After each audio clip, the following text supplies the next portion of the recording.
Hi everyone. I promised you that I would record a lecture. I hope you can see me. Here we are. Okay, things might be running like a little bit slowly, but I hope you can still hear me. And I got my cat Theodore next to me helping. So yeah. All right, so you have access to these slides through course modules, and actually there's a lot of material here to get through, and so I can't really go through all of it in a single 15-minute lecture, so I would urge you to also spend some time clicking through and reading the information on your own. So basically what we're doing now is we're traveling forward from the Middle Ages to the early modern period. Some people call this the Renaissance, which means rebirth.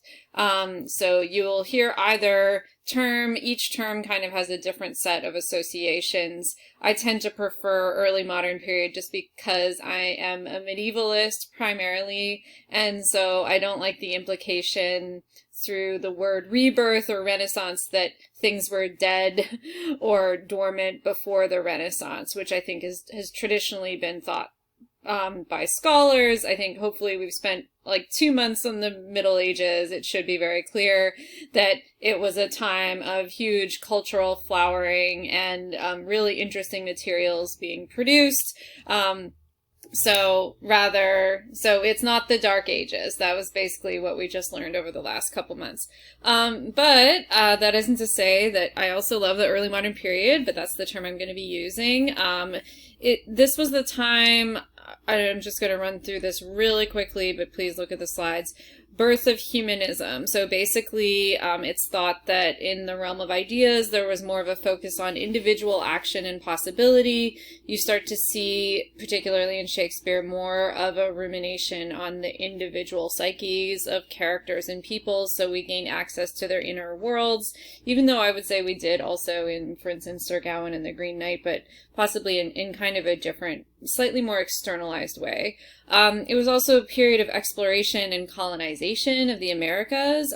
So we all know about the violence of imperialism, which maybe at this time was viewed as something to be applauded, but we don't view it that way anymore. There was a huge outflowing of scientific discoveries and interest, including Galileo's 1609 discovery of the telescope, which proves Copernicus's theory that Earth was not the center of the universe. So there's this very, full-scale shift in just our own perception of ourselves in relationship to the world. And then also crucially, there was the dissolution of what we now know as the Catholic Church through the Protestant Reformation.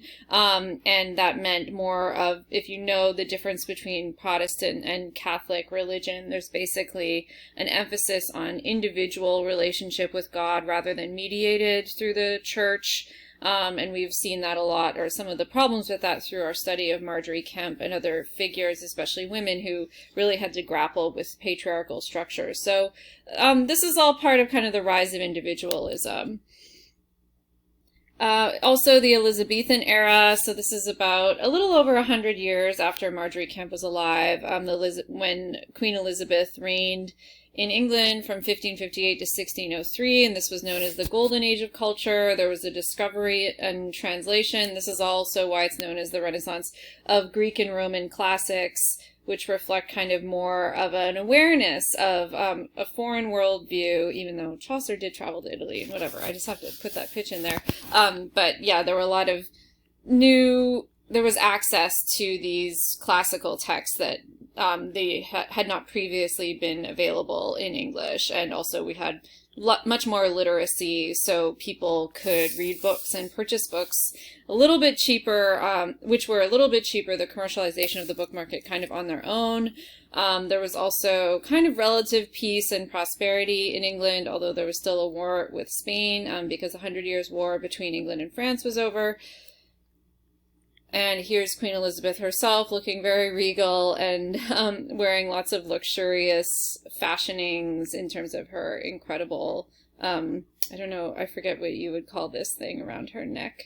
And you can see just in the background, like she has these paintings of ships, so they're building ships to explore and colonize the globe, and she's got her hand on the globe, so the sense that England is gonna, the sun will not set on the British Empire, that kind of idea already being seen here, and just like the incredible luxurious nature of her jewelry.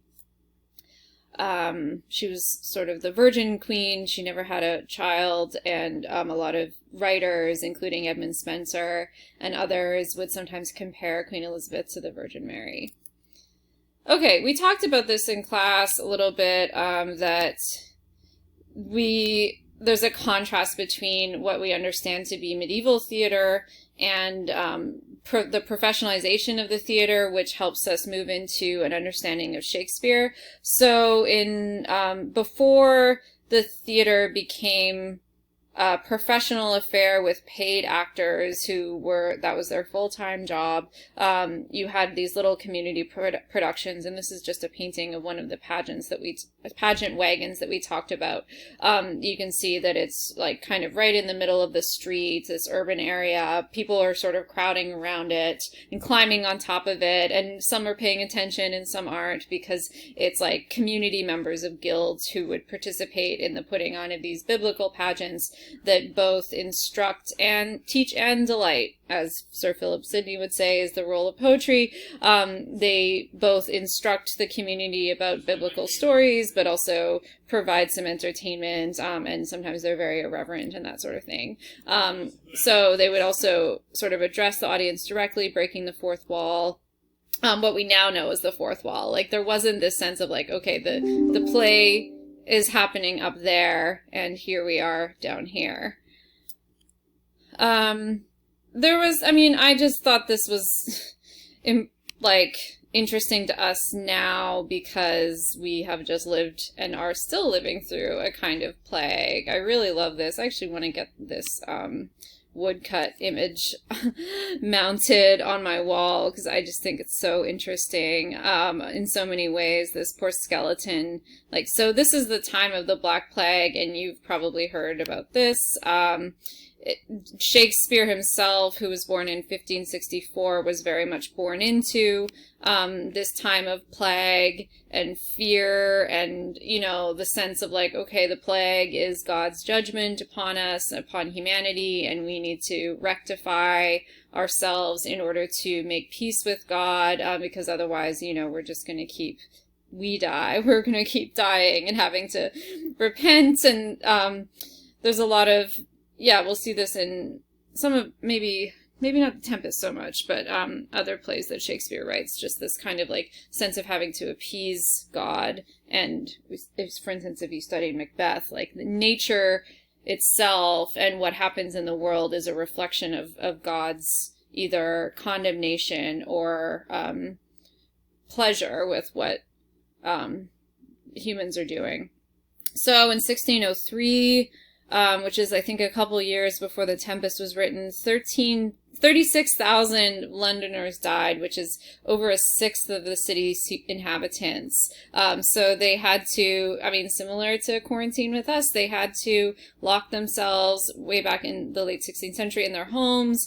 If they didn't seem to have masks, except the plague masks are a sort of a reflection of that, or a symptom of that. They had to identify themselves with a white stick if they went out, because they didn't really understand how disease was spread back then. They thought it was the cats and dogs who they killed in order to stop spreading the disease, but in reality it was the fleas that feasted on city rats, who the cats hunted. So it's a sort of a classic example of correlation, not causation, that was causing the spread of this plague.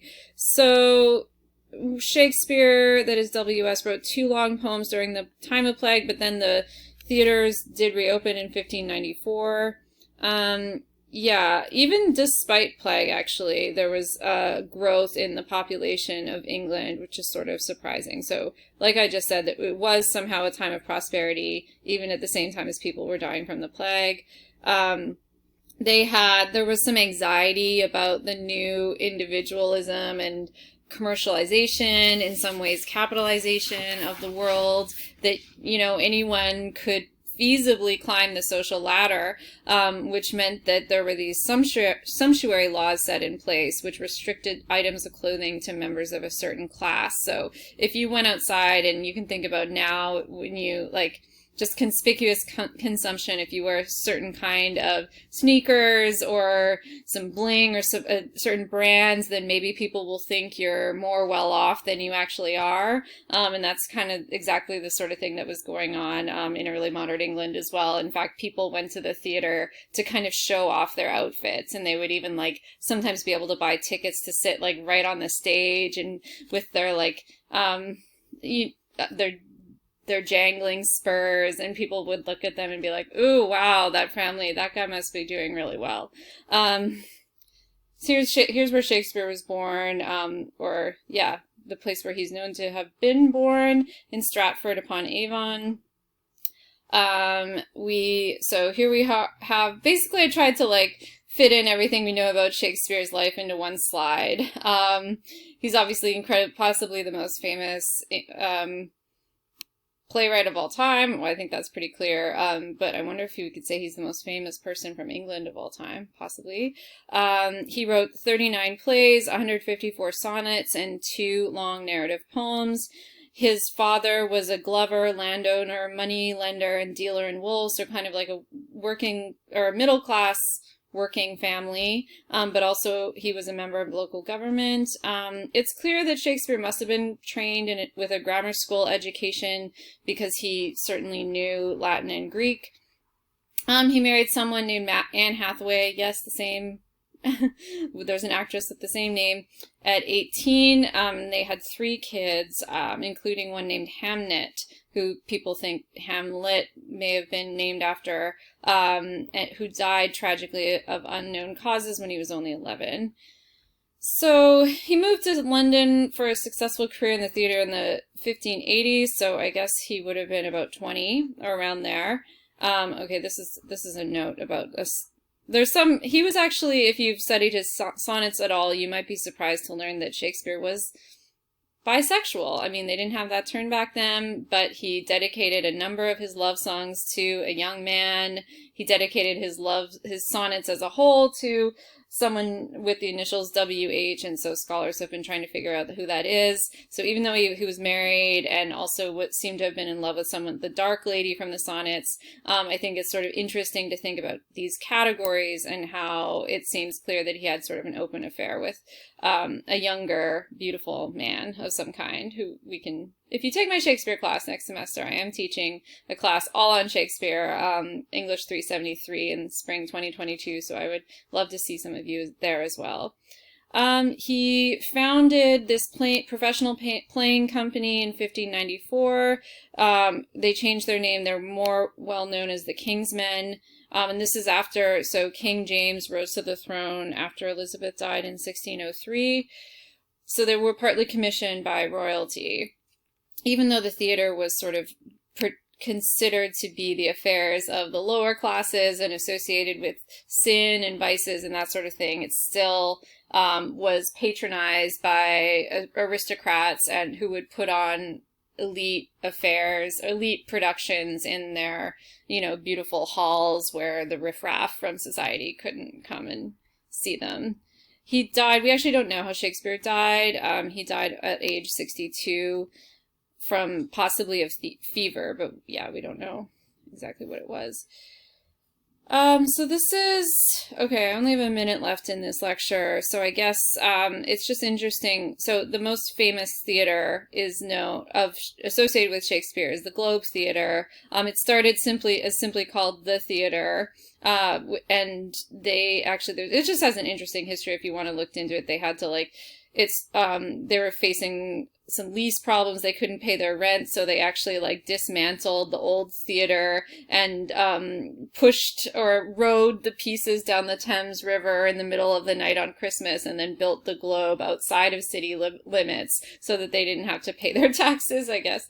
But here's kind of a reconstruction of what it would have looked like originally. And yeah, I guess I'll have to so stay tuned for part 2, where I'll move specifically to the Tempest.